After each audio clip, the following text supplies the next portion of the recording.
Hello, today we are going to do servicing of a solar water heater we installed for our customer about 6-7 months ago.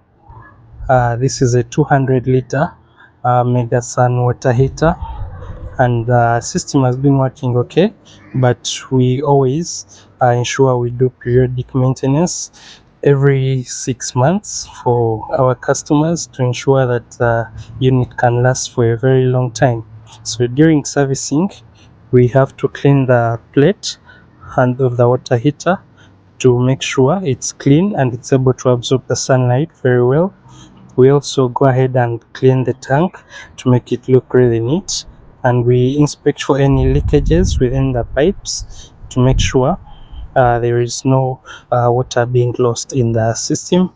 Then we shall also check the magnesium rod, which is meant to absorb impurities in the water, and since it gets degraded over time, we have to also replace it.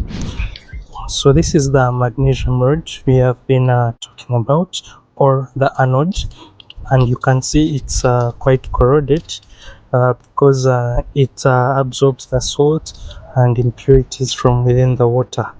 So sometimes it can get degraded and it becomes really short, and you have to replace this quite frequently.